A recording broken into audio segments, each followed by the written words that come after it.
영광 받으시기 합당하신 주님, 우리들에게 오셔서 우리들을 위하여 가시밭길을 걸어가시는 이 길을 묵상합니다.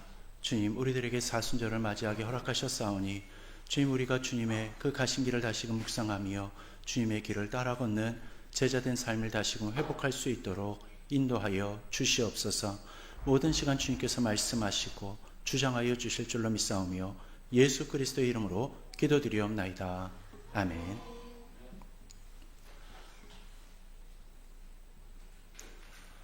지난 수요일을 시작을 해가지고요, 우리는 사순절 안으로 들어왔습니다. 사순절은 예수님의 고난을 묵상하는 절기이죠. 그 시작을요, 우리는 광야의 사건으로 시작하게 됩니다. 예수님은 세례를 받으신 직후에요, 광야로 가셨습니다. 말씀은요, 예수께서 성령께 이끌려 광야로 가셨다라고 말씀합니다. 그러게 예수님의 가시게 된 이 광야는요, 우연한 장소가 아니었던 겁니다. 성령의 인도하심이었고 하나님의 뜻 가운데 들어간 자리였다라는 거죠. 여러분, 광야라는 곳은 어떠한 곳입니까? 광야는 사람이 살기 어려운 곳입니다. 먹을 것도 없고요, 물도 부족합니다.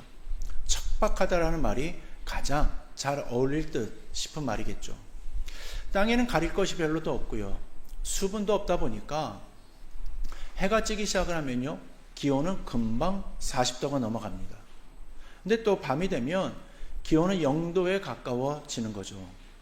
일교차가 이렇게 심하다 보니까 광야라는 곳은요, 사람은 당연하고 들짐승들까지 살기가 어려울 수밖에 없는 겁니다. 그렇게 광야는 고요함이 있고 또 외로움 또한 존재하는 곳입니다. 그리고 광야는 철저히 인간의 연약함이 드러나는 자리인 거죠. 예수님은 바로 그러한 광야로 내몰리셨던 겁니다.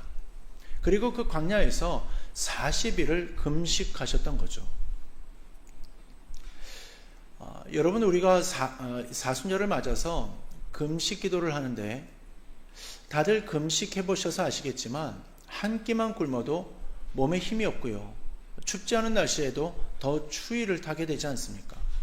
이렇게 한 끼만 굶어도 이 몸에 면역력이 급속히 약해져 가는데, 예수님은 지금 먹고 싶어도 먹을 것이 없는 그 척박한 광야에서 40일 동안 금식을 하신 상태였다라는 겁니다. 그러게 지금 예수님은요, 가장 약해진 상태였을 거고 배고픔이 극에 달한 시간이었을 것이다라는 거죠. 그때 마귀가 찾아온 겁니다. 우리는 여기서 한 가지를 먼저 볼 수 있어야 할 것 같습니다. 예수님이 당한 시험은 죄의 결과가 아니었다라는 겁니다. 시험은 불순종의 대가가 아니었다라는 거죠.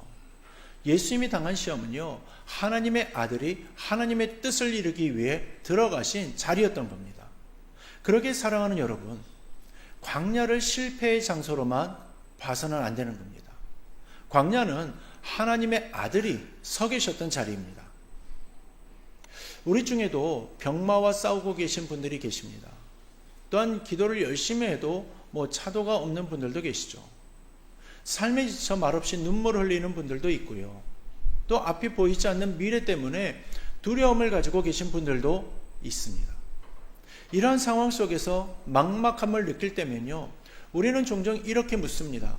내가 하나님의 자녀가 맞다라면 내 왜가 이러한 일을 겪어야 하는 겁니까?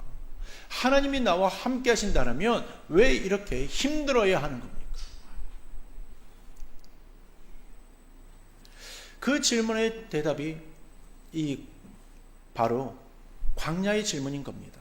그리고 오늘 본문에서 마귀가 던진 질문과 닮아 있죠. 내가 만일 하나님의 아들이거든. 이 말은요, 단순한 어떤 도발이 아닙니다. 정체성을 흔드는 공격인 거죠. 아버지의 사랑을 의심하게 만드는 말인 겁니다. 예수님은 요단강에서 세례를 받으실 때에 이러한 음성을 들으셨습니다. 이는 내 사랑하는 아들이요 내 기뻐하는 자라. 하늘이 열리고 아버지의 음성이 들렸습니다. 하늘이 열리고 확신을 주는 위로와 은혜의 말씀이 주어졌죠. 그런데 그 직후에 광야로 가셨다라는 겁니다. 여러분 기억하십시오. 하늘의 확증 뒤에는 반드시 그 가운데에 광야가 오는 겁니다. 은혜의 체험 뒤에 시험을 겪게 되어져 있다라는 겁니다. 그러나 그 광야조차도 하나님의 통치 밖에 있지 않다라는 사실이죠. 첫 번째 시험이 시작이 됩니다. 돌을 떡으로 만들라. 배고픔을 해결하라는 겁니다. 능력이 있다라면 지금 당장 증명하라는 거죠. 예수님은 굶주리셨습니다. 예수님은 참 하나님이시지만 동시에 참 사람이셨기에 아마 40일 금식하시면서 속된 표현으로 백가족이 등에 딱 붙을 만큼 아주 극심한 배고픔을 느끼셨을 겁니다. 히브리서 4장은요, 우리에게 이렇게 말을 합니다. 우리에게 있는 대제사장은 우리의 연약함을 동정하지 못하실 리가 아니요 모든 일에 우리와 똑같이 시험을 받으신 이로다. 예수님은 배고픔을 이론으로 아신 것이 아닙니다. 몸으로 아셨습니다. 여러분 지금 말하는 배고픔은요, 단순한 식욕의 범주에서 말을 할 수 있는 것이 아닙니다. 생존의 범주에 속한 문제인 겁니다. 지금 먹지 못하면 죽을 수도 있다라는 두려움인 거죠. 마귀는 그 지점을 공격한 겁니다. 하나님의 뜻보다 내 필요를 먼저 해결하라고 속삭인 거죠. 십자가의 길을 가기 전에 내 배부터 채우라고 유혹한 겁니다. 그러나 예수님은 유혹 앞에서 말씀으로 대답하십니다. 사람이 떡으로만 살 것이 아니요 하나님의 입으로부터 나오는 모든 말씀으로 살 것이라. 여기서 우리는 놀라운 사실을 보게 됩니다. 예수님은 능력으로 싸우시지 않으셨고 말씀으로 싸우셨다라는 겁니다. 그 말씀은 신명기 8장의 말씀인데요. 배경이 되는 이 신명기 8장의 말씀은 이스라엘이 광야에서 실패했던 그 자리입니다. 이스라엘은요, 먹을 것이 없을 때 원망했습니다. 그러나 예수님은 원망하지 않으셨고요, 순종하셨습니다. 사랑하는 여러분, 여기서 우리는 사순절의 첫 고백을 해야 합니다. 우리는 배고픔은 쉽게 흔들리고 또 조금만 어려워도 하나님의 뜻을 뒤로 미룹니다. 또한 십자가보다 편안함을 택하게 되죠. 그러나 예수님은 달랐습니다. 그분은 신적인 권위와 능력으로서 순종한 것이 아니라 우리와 똑같은 자리에서 순종하셨습니다. 광야에서의 이 승리는 단순히 개인적인 인간적인 승리가 아닙니다. 십자가로 가는 길을 지키신 승리인 겁니다.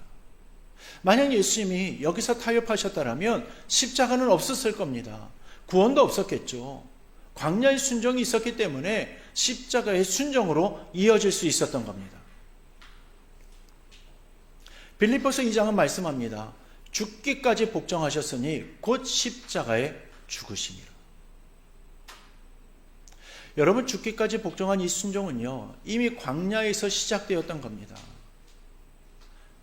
우리 사랑하는 성도 여러분, 예수님은 고통을 이론으로 아는 분이 아니고요, 몸으로 아신 분이었다라는 겁니다. 그래서 우리는 오늘 이 사순절이 시작되면서 우리가 서 있는 지금의 광야를 부끄러워하지 않아도 되고 숨지 않아도 되는 겁니다. 왜냐하면 광야에서 이기신 주가 우리와 함께 서 계시기 때문인 거죠. 두 번째 시험은요, 성전 꼭대기에서 이루어집니다. 마귀는요, 예수님을 거룩한 성전으로 데리고 가죠. 그리고 성전 꼭대기에 세웁니다. 그리고서는 말을 하죠. 내가 만일 하나님의 아들이거든 뛰어내리라. 이번에는 성경 말씀까지 인용을 합니다. 그가 너를 위하여 그 사자들을 명하시리니 그들이 손으로 너를 받들어 발이 돌에 부딪히지 않게 하리로다. 여러분, 사탄도 말씀을 압니다. 그러나 말씀을 왜곡하죠. 문맥을 자르고 자기 목적에 맞게 사용을 합니다. 그러기에 성경을 많이 암송한 것 같고, 또 말할 때마다 청산유수처럼 말씀이 줄줄 나오는 사람이라고 해가지고요, 믿음이 바로 서 있다라고 철석같이 믿어서는 안 되는 겁니다. 왜냐하면 청산유수처럼 말이 나오는 이 말 속에서 조금이라도 자신의 마음을 섞어버리거나 자신의 의도를 뒷받침하기 위해서 이 말씀을 재단해버리면요, 그건 말씀을 왜곡하는 것이고 결국 사탄 마귀와 똑같은 모습이 되기 때문인 겁니다. 이런 모습을 보이는 사람들이 대표적으로 이단들이라 말할 수 있는 거죠.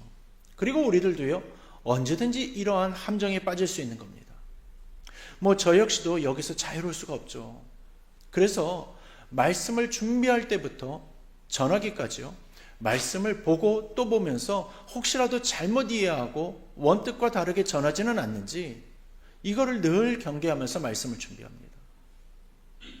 그러기에 바른 믿음은요, 암송하는 구절이 몇 구절 안 되더라도, 또 단 한 구절도 제대로 알지 못하더라도 말씀을 보거나 묵상할 때요, 하나님의 관점에서 바르게 볼 수 있어야 하는 거고요, 말씀을 기준으로 판단하여서 삶에서 그대로 실천할 수 있어야 하는 것입니다. 그 믿음이 진정한 믿음이고, 그 믿음을 우리 주님께서 기뻐 받으시는 믿음인 줄로 믿습니다. 다시 말씀으로 돌아와서요, 하나님의 아들이라면 뛰어내리라. 이 시험의 본질은 무엇이겠습니까? 이 시험의 본질은요, 하나님을 시험하라라는 겁니다. 하나님의 보호를 억지로 끌어내 보라라는 거죠. 십자가 없이 영광을 얻으라는 겁니다. 여러분, 성전은 사람들이 모이는 곳입니다. 만일 그곳에서 뛰어내렸는데 천사가 받들어 준다라면 모든 사람이 환호를 했을 것입니다. 단번에 메시아로 인정을 받았겠죠. 그러나 예수님은요, 다시 말씀으로 대답하십니다. 주 너의 하나님을 시험하지 말라. 이 말씀도 신명기에서 나온 말씀입니다. 이스라엘이요, 마사에서 물이 없다라고 하나님을 시험했던 사건 속에서 나온 말씀이죠. 그대로 말을 했습니다. 여호와께서 우리 중에 계신가 안 계신가? 여러분, 이 질문이 두 번째 시험의 핵심인 겁니다. 정말 하나님이 함께 하신다라면 증명해 보라라는 거죠. 우리도 이 질문을 자주 할 겁니다. 정말 하나님이 살아계시다라면 왜 이러한 일이 일어납니까? 정말 하나님이 나를 사랑하신다라면 왜 내 기도는 응답되지 않는 겁니까? 그러나 사랑은요, 시험으로 증명되어지는 것이 아닙니다. 사랑은 십자가로 증명되어지는 겁니다. 로마서 5장은요, 우리가 아직 죄인 되었을 때에 그리스도께서 우리를 위하여 죽으심으로 하나님께서 우리에 대한 작은 사랑을 확증하셨다라고 말을 합니다. 사랑은 이미 확증되었습니다. 그래서 우리는 하나님을 시험할 필요가 없는 겁니다. 예수님은 기적을 통하여서 자신을 증명하려 하지 않으셨습니다. 오히려 침묵 속에서 순종하셨습니다. 십자가를 향하여서 묵묵히 걸어가셨죠. 사순절은 바로 그 길을 묵상하는 시간인 겁니다. 눈부신 기적보다 조용한 순종을 바라보는 절기, 이러한 절기가 바로 사순절의 절기인 겁니다. 세 번째 시험이 이어집니다. 마귀는 지극히 높은 산으로 예수님을 데려가 가지고 천하만국과 그 영광을 보여줍니다. 그리고 말을 하죠. 내게 엎드려 경배하면 이 모든 것을 내게 주겠다. 여러분, 이 시험은요, 가장 노골적인 시험입니다. 왕권을 주겠다라는 제안이죠. 그러나 조건이 있습니다. 마귀 자신을 경배하라라는 겁니다. 이건요, 십자가를 건너뛰라는 유혹인 겁니다. 영광을 위해서라면 고난을 외면하라라는 유혹인 거죠. 고난 없는 영광, 피 흘림 없는 통치를 이야기하고 있는 겁니다. 시편 2편은요, 메시아가 열방을 기업으로 받는다라고 말을 합니다. 그 약속은요, 이미 하나님께서 주신 것입니다. 그러나 그 길은 반드시 십자가를 통과하는 길입니다. 마귀는 말을 합니다. 그렇게 힘들게 가지 말라. 쉽게 가라. 타협해. 조금만 무릎을 꿇으면 되는 거야. 여러분, 이 시험은요, 오늘 우리들에게도 동일하게 찾아옵니다. 정직하게 살지 않아도 성공할 수 있다는 말로 우리들의 마음을 갈등케 만들죠. 신앙을 타협해도 괜찮다라는 말로 우리들의 마음을 갈팡질팡하게 만듭니다. 고난의 십자가를 지지 않아도 영광을 얻을 수 있다라고 말이죠. 그러나 예수님은 단호하게 말씀하십니다. 사탄아, 물러가라. 주 너의 하나님께 경배하고 다만 그를 섬기라. 이 선언은요, 단순한 거절이 아닙니다. 십자가의 길을 끝까지 가겠다라는 선언인 겁니다. 예수님은 마귀에게 무릎을 꿇지 않으셨습니다. 오직 하나님 아버지께만 무릎을 꿇으셨습니다. 그리고 결국 그분은 골고다 언덕에서 십자가를 지셨습니다. 광야의 승리는 골고다의 승리로 이어지게 되는 거죠. 여러분 기억하십시오. 광야에서 이미 십자가는 시작되었습니다. 타협하지 않으신 순종이 우리의 구원을 이루신 겁니다. 그러기에 이제 우리는 질문해야 합니다. 이 승리는 누구를 위한 승리인가? 이 승리는 예수님 한 분만을 위한 승리가 아닙니다. 이 승리는 우리를 위한 승리인 겁니다. 로마서 5장은요, 한 사람 아담으로 말미암아 죄가 세상에 들어왔다라고 말을 합니다. 아담은 시험 앞에서 넘어졌습니다.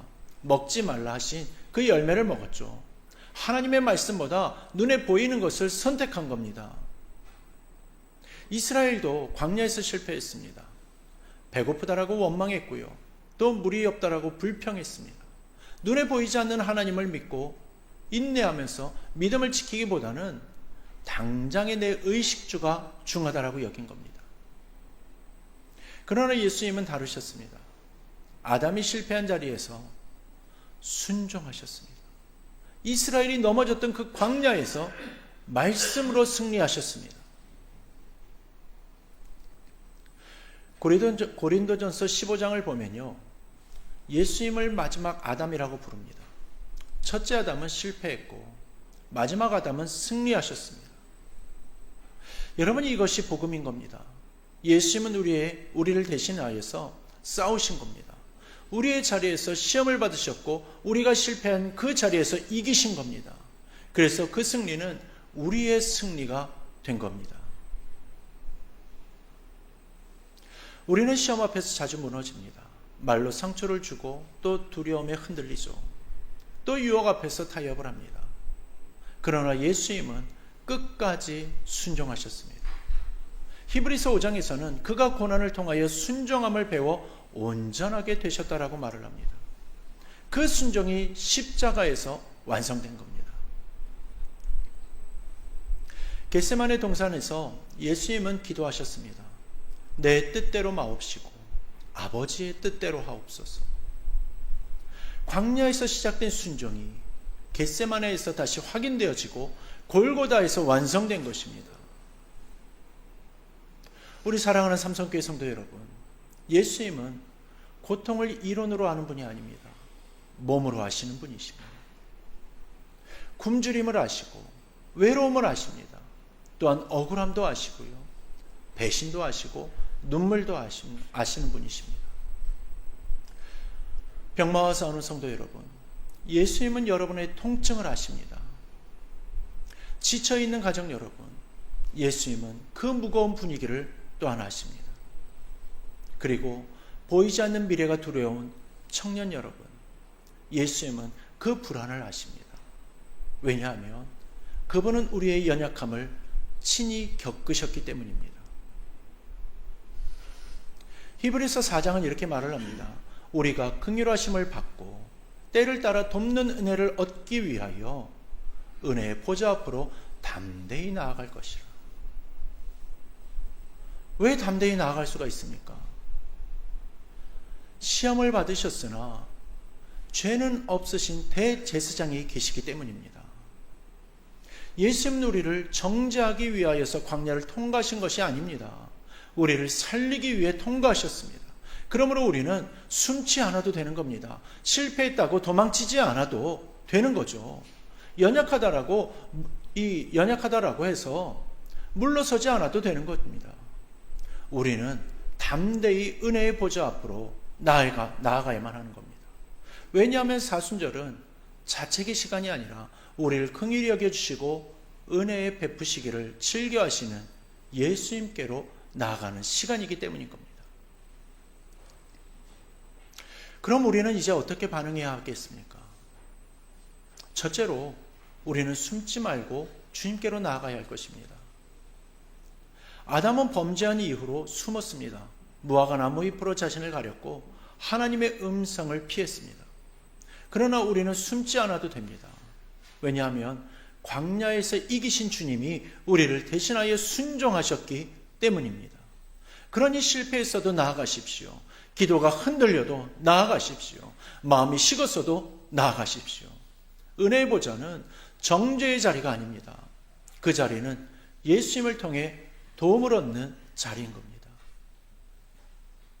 둘째로 십자가를 바라보아야만 합니다. 광야의 승리가 십자가로 이어졌기 때문이죠. 예수님은 끝까지 타협하지 않으셨고요. 결국 십자가에서 모든 시험을 완전히 이기셨습니다. 사탄은 십자가 아래에서도 시험을 했습니다. 내가 하나님의 아들이거든 내려오라. 그러나 예수님은 내려오지 않으셨습니다. 끝까지 남아 계셨습니다. 왜냐하면 우리를 구원하시기 위함이었던 거죠. 사랑하는 성도 여러분, 우리가 오늘 예배할 수 있는 이유는 광야에서 이기시고 십자가에서 끝까지 순종하신 주님 때문인 줄로 굳게 믿으시기를 소망합니다. 셋째로 우리의 광야를 새롭게 보아야만 합니다. 광야는 버림받은 자리가 아닙니다. 하나님이 일하시는 자리입니다. 믿음이 정결해지는 자리이죠. 십자가를 더 깊이 붙드는 자리인 겁니다. 병마와 싸우는 자리에서도, 지친 가정의 자리에서도, 불안한 미래 앞에서도 주님은 말씀하십니다. 내가 이미 이겼다. 내가 너를 안다. 내가 너를 붙들고 있다. 요한복음 16장에서 예수님은 말씀하셨습니다. 세상에서는 너희가 환난을 당하나 담대하라. 내가 세상을 이기었노라. 광야에서 시작된 승리는요, 십자가를 지나 부활로 완성이 됩니다. 그러기에 사순절은 고난을 묵상하지만 절망으로 끝나지 않고 부활을 향해 걸어가는 길인 줄로 믿습니다. 광야에서 이기신 주님은 십자가에서도 이기셨고 또한 무덤에서도 이기셨습니다. 그러므로 삼성교회 성도 여러분, 이번 사순절을 지나면서 자신을 정죄하는 시간이 아니라 주님의 순종을 더 깊이 바라보는 그러한 시간이 되기를 바랍니다. 우리는 연약합니다. 그러나 주님은 강하십니다. 우리는 흔들립니다. 그러나 주님은 변하지 않으십니다. 예수님은 고통을 이론으로 아는 분이 아닙니다. 몸으로 아시는 분이십니다. 그러므로 오늘도 은혜의 보좌 앞으로 나아가십시오. 그러면 광야에서 이기신 주님이 여러분들의 광야에도 함께 서 계실 겁니다. 광야에서 이기시고 또한 십자가에서 끝까지 순종하신 그리스도의 승리가 사랑하는 삼성교회 모든 성도들의 삶의 자리마다 또 만나는 광야마다 동일하게 나타나기를 주님의 이름으로 간절히 축원합니다. 이제 이 시간 말씀 앞에서 우리 자신을 돌아보기를 원합니다. 광야에서 쉽게 흔들렸던 우리들의 마음을 주님 앞에 내려놓기를 원합니다. 십자가보다 편안함을 먼저 구했던 우리들의 선택을 또한 고백하기를 원합니다. 시험을 이기신 주님을 바라보면서 이제는 숨지 않고 은혜의 보좌 앞으로 나아가기를 원합니다. 각자의 자리에서 조용히 기도로 나아가겠습니다.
기도하겠습니다. 거룩하신 하나님 아버지, 사순절의 첫걸음에서 우리를 말씀 앞에 세워 주심에 감사드립니다. 또한 광야에서 이기신 주님을 바라보게 하시니 감사합니다. 주님, 우리는 연약합니다. 작은 시험에도 흔들리고 보이지 않는 미래 앞에서 두려워하며 십자가보다 쉬운 길을 찾았던 죄를 고백합니다. 주님, 용서하여 주시옵소서. 우리의 교만을 용서하여 주시고 우리의 불신을 용서하시고 우리의 타협을 용서하여 주시옵소서. 광야에서 끝까지 순종하신 그 주님의 마음을 우리들에게 부어 주시옵소서. 병마와 싸우는 성도들에게 하늘의 위로를 더하여 주시고 지쳐있는 가정마다 회복의 은혜를 허락하여 주시며 불안한 미래 앞에 서 있는 다음 세대에게 담대한 믿음을 허락하여 주시옵소서. 은혜의 보좌 앞으로 담대히 나아가는 교회 되게 하여 주시고 십자가를 붙들고 끝까지 순종하는 성도 되게 하여 주시옵소서. 광야에서 이기신 주님이 우리의 삶에서도 승리하시기를 바라며 우리 구주 예수 그리스도의 이름으로 기도드리옵나이다. 아멘.